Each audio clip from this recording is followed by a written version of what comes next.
Hey y'all, this is Brown at I've Brown, and today we are going to be talking about Portals of Power, a crossover between Darkhawk and Sleepwalker. And so it starts off in issues 19 and 20 of Darkhawk and carries over into 17 and 18 of Sleepwalker. So here's 19 of Darkhawk. You got Darkhawk, Spider-Man, Portal without his armor. Then you got the Brotherhood of Evil Mutants. You got the Blob, Fantasia, Pyro, Toad, and Sauron. Then you got issue 20 of Darkhawk. I think it's kind of amusing that it says guest starring Spider-Man, but he's nowhere on the cover, but rather it's, the Blob giving a hard time to Darkhawk there. So that's definitely not Spider-Man. On the other hand, you also have this little bit of Sleepwalker. So that much is accurate at least. Then you have issue 17 of Sleepwalker, Darkhawk, Sleepwalker, and Spider-Man. And this was, in fact, regular series artist Bret Blevins' last work as a regular artist on this particular series. And also, while this is the final chapter of Portals of Power, this particular issue ends on a cliffhanger, which is in turn resolved in issue 18 of Sleepwalker, which was in turn a crossover with the then company-wide storyline Infinity War. And so you have one crossover that segues over into another and ends there. But this is some really badass artwork by Joe Quesada on the cover here. But on the inside, though, you have Kelly Krantz making his debut as a regular series artist for Sleepwalker. So from 17 to 18, it's definitely a time of artistic transition. So as far as this particular storyline goes, it's something that I have something of a soft spot for, in the sense that it's the first time that the characters of Darkhawk and Sleepwalker had teamed up. And, considering that I really like both characters, and in my opinion are some of the better ones to come out of 90s Marvel Comics, it definitely has moments of fun and entertainment, but on the downside, though, the writing leaves a lot to be desired, mainly because certain characters, basically act contrary to how they're normally depicted in their own series, or in other series as well.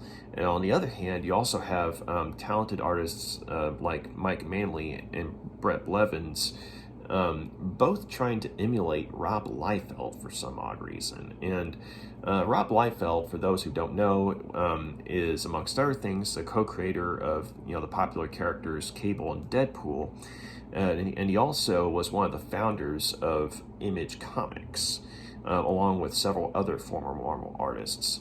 And so Rob Liefeld is definitely an artist who was considered a hot artist at the time in the 90s, but he also had a rather, I'm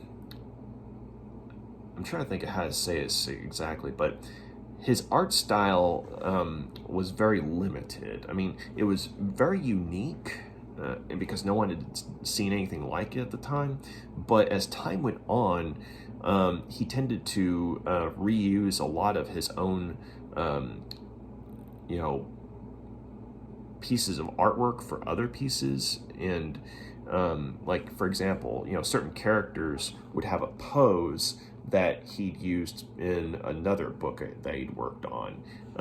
And so it's like you'd have, all these characters, amongst other things, looking the same, or, having movements that were the same, that didn't really have much in the way of variety.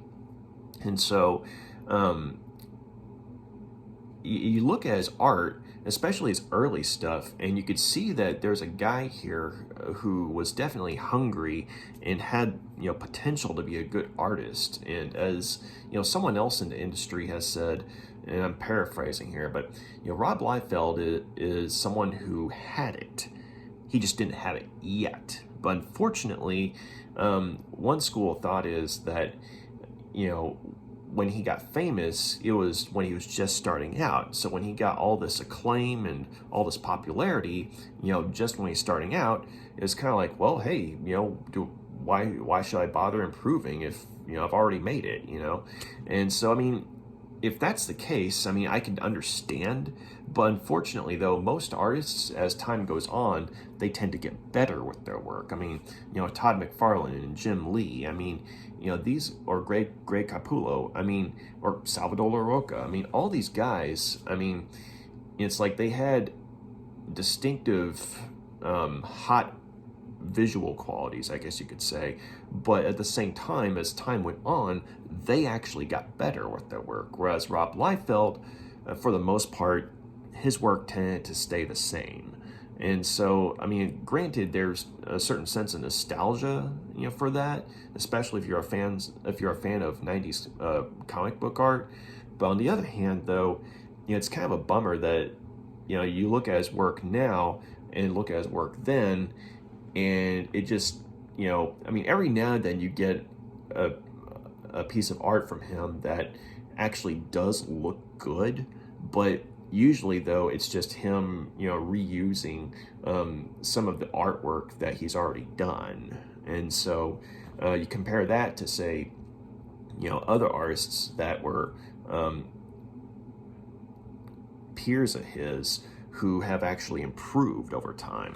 But anyway, how this ties into, the Darkhawk and Sleepwalker storyline is that, unfortunately, because you have Mike Manley and Bret Blevins trying to emulate the hot art of Rob Liefeld, the artwork tends to look very out of character in both books. And so this is definitely something where, I mean, you'd have the occasional, visual moment of awesome, both in the Sleepwalker and Darkhawk portions of the series, but for the most part, you're looking at the artwork and you're like, guys, why? You are already good artists in your own right. You don't need to, imitate Rob Liefeld. And so I'm not trying to harp on Rob Liefeld. I'm just trying to give context to, I guess, why, the series why these particular issues look the way they did. And in terms of Kelly Krantz, I can't really say a whole lot about his art because, this was literally his first time working on Sleepwalker in issue 18. And, his work, it definitely wasn't, emulating Rob Liefeld, but at the same time, it had that sort of Jim Lee light look to it in a way. So it's definitely an emulation of a hot art style, but at the same time, there's just enough, I guess you could say, originality on his part where, you could tell that this is someone else's, starting out. But anyway, okay, so the story, kicks off when, Portal had, last time we saw him, had gone on the run into another dimension, and his armor had been taken by federal authorities, and it's actually being analyzed and in a government facility, and it's right at that point that Portal comes back into our dimension, to reclaim his armor, and he knocks out he incapacitates, the people that are guarding his armor, the scientists and what have you. But as he's putting his armor back on, he's ambushed by guardsmen who are equipped with Stark Tech armor, and so they're able to put up a fight with him. And regardless of the fact that he's armed with fantastical weaponry, but before they can apprehend him, though, the whole scene is ambushed by the Brotherhood of Evil Mutants, who are in fact looking for Portal, because initially, when they'd heard about him, they were thinking that they could use his armor to travel from one dimension to another, and in between these excursions, they could raid weapon facilities, to give them equipment to up the ante on their war with the X-Men and X-Force and what have you. And so they don't know that Portal himself is actually a mutant, and the powers come from himself. But after they rescue him from the guardsmen, that's around the point in time when both Spider-Man and Darkhawk come onto the scene. I mean, Darkhawk, he finds out when he's, at his job at the radio station, and Spider-Man, he just happened to kind of, be in the area. And so the two of them end up teaming up, trying to, take on the Brotherhood of Evil Mutants. But unfortunately,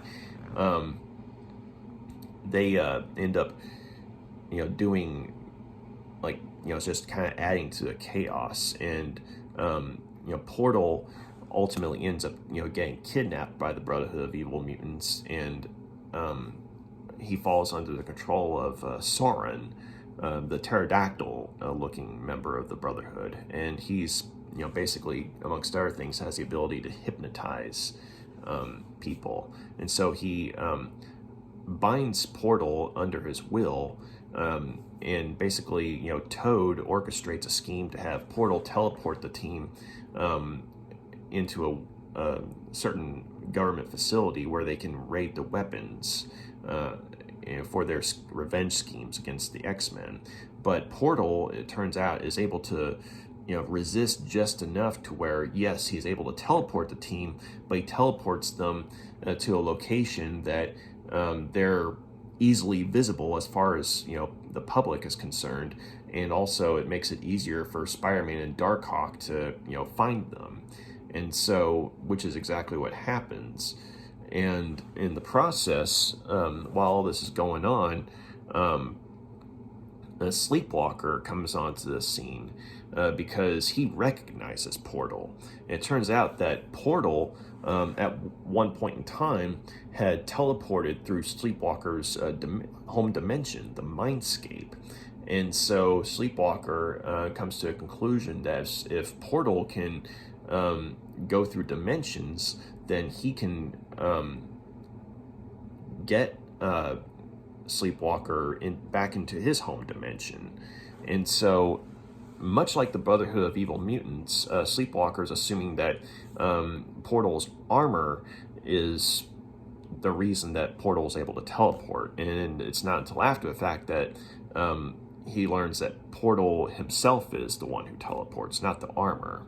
And of course, Darkhawk is wanting to work with Portal because Portal's wearing armor that is very similar to Darkhawk's, and all he can tell Darkhawk is that the way he got the armor was because someone was trying to kill him, but he got the guy first and used the armor as kind of trophy, as well as for his own self-defense.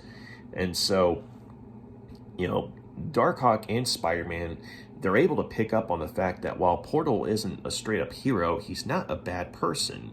And so he's just like a kid who's out of his depth. And so Darkhawk, is trying to persuade him to, come with them to, say, somewhere like the Fantastic Four's headquarters, so that his armor can be analyzed by someone like Reed Richards.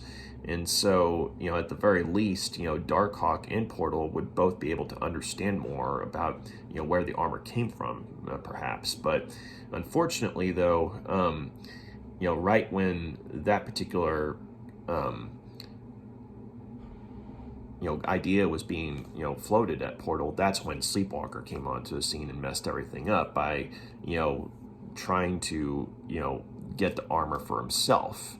Because apparently, he's in a point of, desperation to get home at this point. And so, as a result, Portal ends up fighting back and ends up inadvertently falling into the arms of the Brotherhood of Evil Mutants. And he falls under their control again. And so, ultimately, what ends up happening is... Spider-Man, Darkhawk, and Sleepwalker, it's Darkhawk and Sleepwalker end up teaming up against the Brotherhood because, unfortunately, Spider-Man ends up getting thrown into another dimension by Portal and the Brotherhood of Evil Mutants. And it turns out this is the dimension of the Mindless Ones. And so those are old enemies of Doctor Strange, as it turns out. And so he's, basically left, fighting for his life in another dimension, while Darkhawk and Sleepwalker are left to try and, rescue Portal. And as it turns out, Sleepwalker was able to, follow them into their, into their secret base by jumping with them through Portal's dimension spanning abilities, while Darkhawk's thinking that Sleepwalker basically just up and left him. But once Sleepwalker finds out where they're at, and he goes back into the mind of Rick Sheridan, because Rick's waking up at this point, he makes a point to, once Rick goes back to sleep, to get Darkhawk's attention. And so he by basically making himself visibly present to the public. And so once Darkhawk knows where Sleepwalker is, he goes to the scene, and Sleepwalker's having to explain to him that he has a reason for why he ran out on him the way he did. And he shows him a glimpse from the stuff he saw when he was at their headquarters of the Brotherhood of Evil Mutants. And he says, I saw this landscape, in the, scenery behind, the buildings. Do you know where this is? And Darkhawk's looking at the memory that Sleepwalker has. And he's like, okay, I know exactly where this is. And so the two of them, they make it to the Brotherhood's headquarters, and they're able to, defeat the Brotherhood and send them on the run. And also they're able to rescue Portal. And at this point, Portal, once he's out of from under their control of the Brotherhood of Evil Mutants, he he's talking with Darkhawk and Sleepwalker, and he's pointing out that he's willing to help Sleepwalker because, as far as Darkhawk is concerned, he's saved Darkhawk's life and vice versa, and so they're even. But then, as far as Sleepwalker goes, he remembers that Sleepwalker was wanting to go to his home dimension, and since Sleepwalker actually helped to get him, out of, the thrall of Sauron by taking him to see his friend Dr. Fawn, and he was able to use, the light spectrum machine to get him out from under the hypnosis. Portal is able to recognize that Sleepwalker helped him, and so he says, hey, you said you wanted to go back to the Mindscape, right? And Sleepwalker admits that he does, but instead he's wanting Portal to find the dimension where Spider-Man is, so they can rescue him instead. And so Portal's like, okay, your call. And so he opens the portal to where Spider-Man is, and that's when a couple of the mindless ones briefly make it through, and Portal and Darkhawk and Sleepwalker are able to fight him off, just as a web-clad Spider-Man makes it through the barrier, or through the portal, I should say. And once they realize who it is, they send the mindless ones on the run, and Portal closes the opening to the dimension. And but as he closes that opening, he himself goes on the run again, because in his mind they're all even. Spider-Man's safe, and Sleepwalker's debt is paid, or his debt to Sleepwalker is paid. And so at that point, Spider-Man at first is pretty pissed off at Sleepwalker, because he's blaming Sleepwalker for getting him chunked into the dimension of the mindless ones, even though it was Portal who did it, but because it was Sleepwalker who interfered and messed things up. Yeah. But then Darkhawk's having to explain to Spider-Man that, hey, this guy could have gone to his home dimension instead, but he chose to help you out. And Spider-Man's like, I'm sorry. And so at that point, everyone goes their separate ways, And then it segues over into issue 18, which is a crossover with Infinity War. And it turns out that what ends up happening is, Rick's going on a date with a new neighbor of his, and it's going rather well between them, but they're ambushed by a street gang. And then it turns out that his new neighbor is seemingly in cahoots with them. But then it turns out that it's a little more complicated than that. The street gang, Rick, and his new neighbor are all basically being they're under the control of a couple of people in the Marvel Universe, some telepaths, Professor X, Moondragon, Psylocke, and Jean Grey. And it turns out the reason that they're under their control is because they were needing to get a hold of Sleepwalker, and so once their telepathic protection is taken away,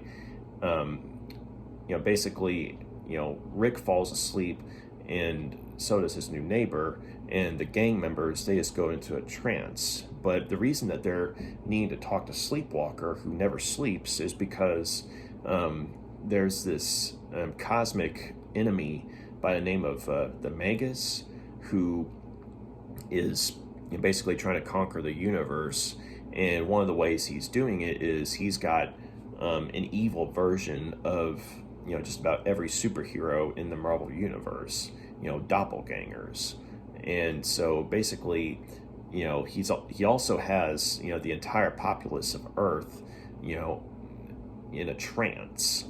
And once everyone is under this trance, then basically he'll be able to leech their life essence and their willpower to basically become that much more strong, or that much stronger.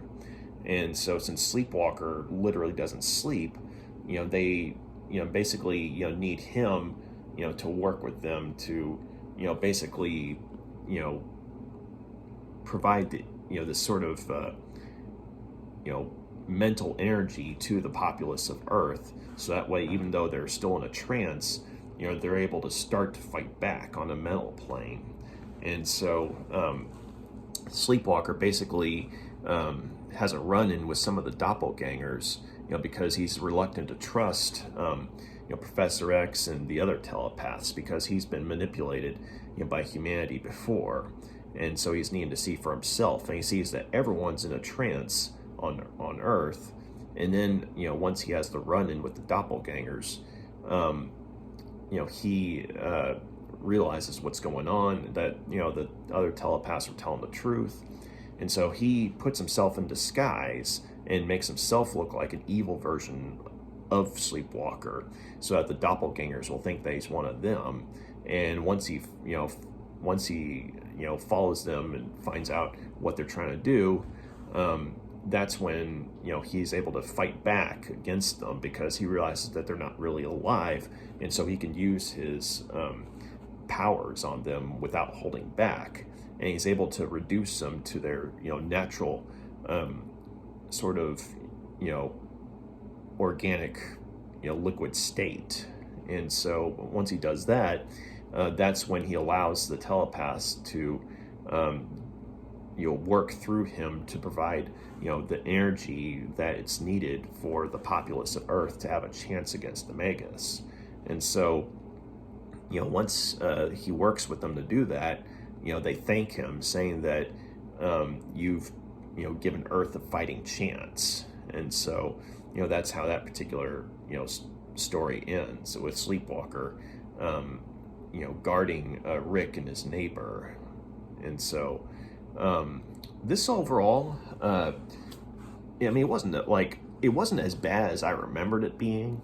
It's still not what I'd call a good story, but at the same time, there are some cool parts about it, though, that make it to where, if you're a fan of both characters, it's a storyline that's worth reading, but just recognize that the story itself could be better. But I think, the main thing is, the fact that, from on an artistic level, the first 3 chapters, really don't look good because, you have Mike Manley and Bret Blevins, both trying to imitate Rob Liefeld and to a lesser extent Eric Larson.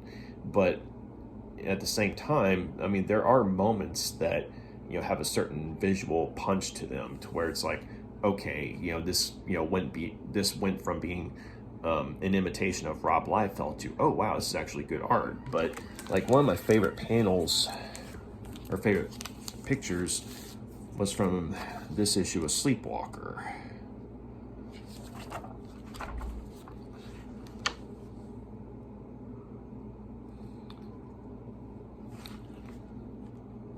And then right here, this is one of my favorites.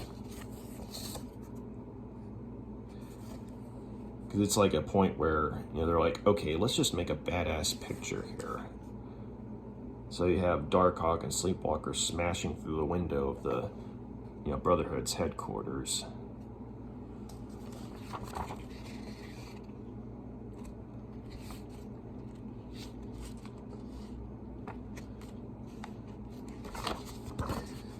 On one hand, okay, so this is Janine, Rick's neighbor, the one he ends up going on a date with. And obviously, I mean, very attractive on a purely visual level. But at the same time, I'm looking at her and I'm kind of like, I mean, I know this is New York City and what have you, but I mean, would you really go around dressing like that? I mean, I don't know. It just, it's like, it's one of those, awkward moments where it's like, yeah, very hot, but, you're just walking around the apartment, complex, looking like that. I mean, would you really do that? I don't know. Just kind of a weird thing with me, I guess. But anyway, so some of the artwork's actually not bad, but a lot of it, though, I'll show a case in point.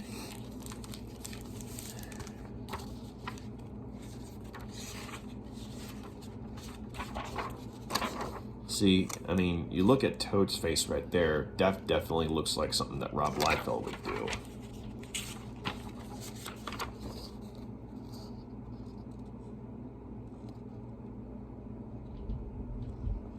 Same with the rest of the artwork here. And this is where I think it, looks like, Eric Larson more than anything, like especially with the faces.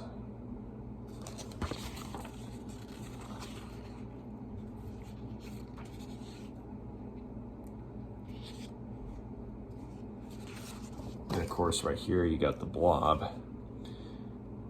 So it's like, yeah, I mean, on Portal it doesn't look so bad, but then you got the Blob, and it's like, yep, Rob Liefeld overdrive. But one of the other things that happens, though, is, you have, in this panels, you have the guy who, claims that, he used to be Darkhawk, or at least have Darkhawk's amulet, being haunted by a mysterious voice.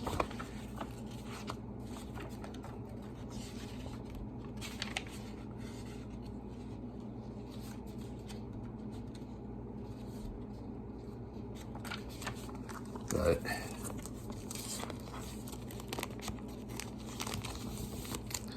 so yeah, one of the interesting things that does happen is that mysterious voice belongs to someone who, looks like a more, I guess you could say,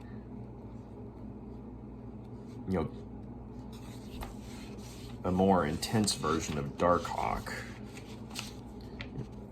or a more ominous version. Case in point, you got this spaceship coming from somewhere, and this guy looking for Darkhawk, and it looks like an evil version of him. And you have, this guy right here, the one who claims he used to be Darkhawk, freaking out. So yeah, I mean, you have interesting little moments like that, as far as, the Darkhawk storyline goes.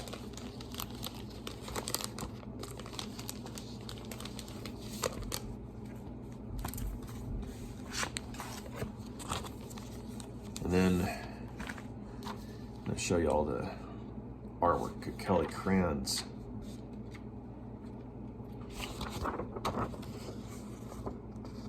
So I mean, it's not bad art or anything like that, but you could definitely tell it's kind of like Jim Lee light.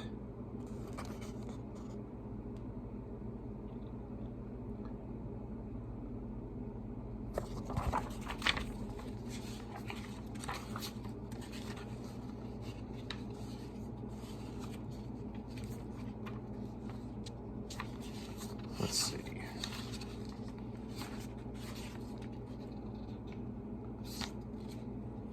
Yeah, so here's the doppelgangers right here. You know, the one for Firestar, Daredevil, and Beast.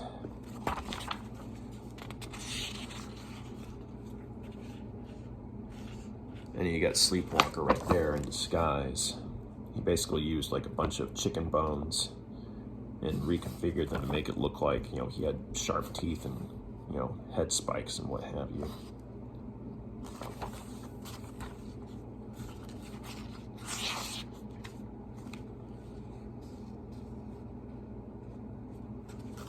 But, I mean, all in all, not bad art, but at the same time, you could definitely tell it's like, sort of like Jim Lee light. But I did like how, you know, when Sleepwalker realized he didn't have to hold back,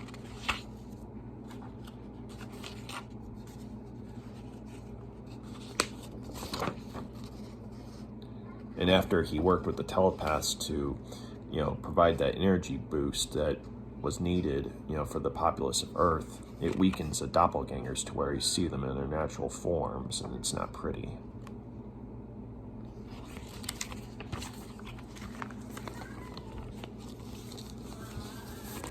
So, I mean, all in all, I mean, it was an okay storyline. I'll go ahead and give it, you know, 2 stars out of 5.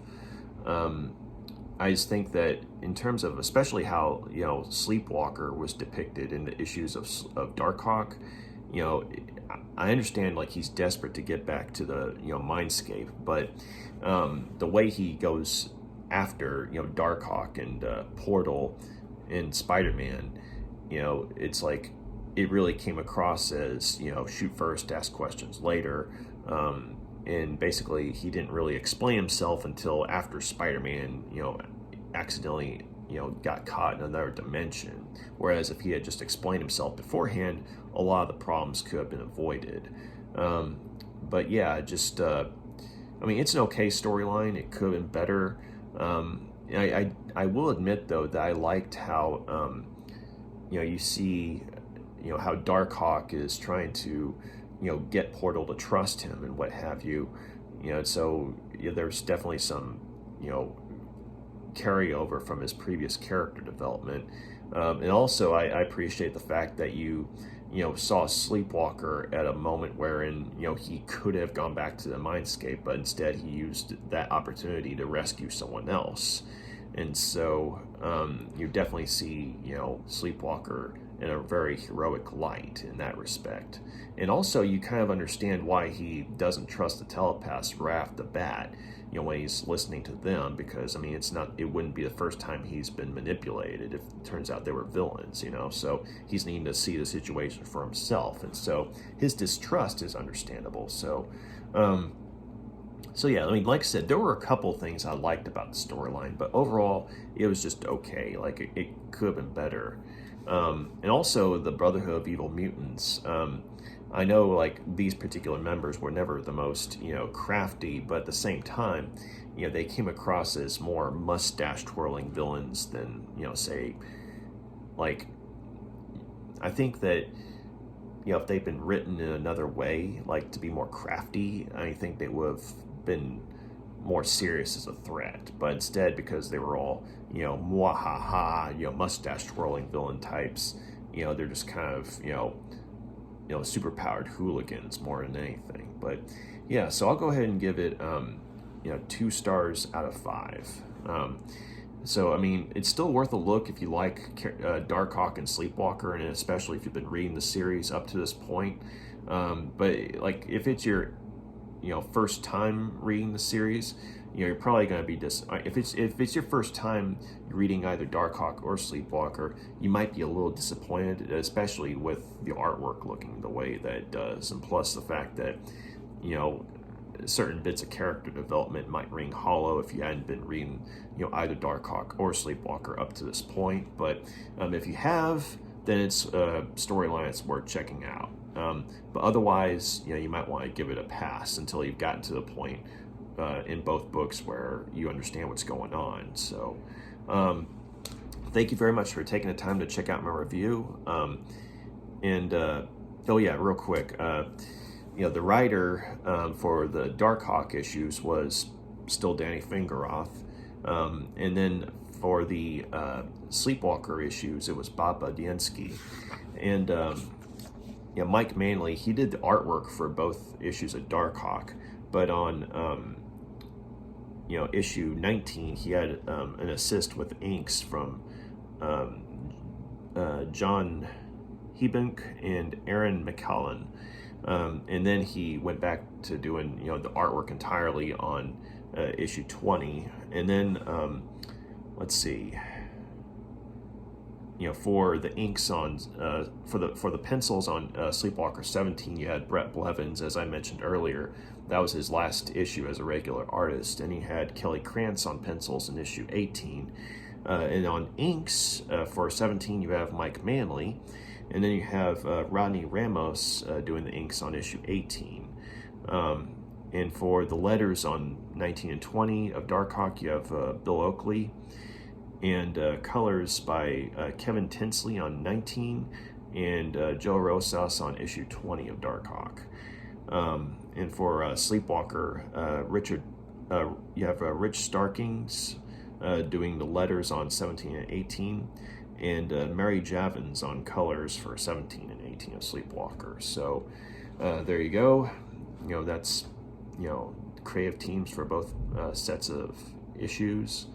And so thanks for taking the time to check out my review. You got any questions, comments, drop a line, let me know. And if you like what you see here, please hit that subscribe button. Take care. Bye.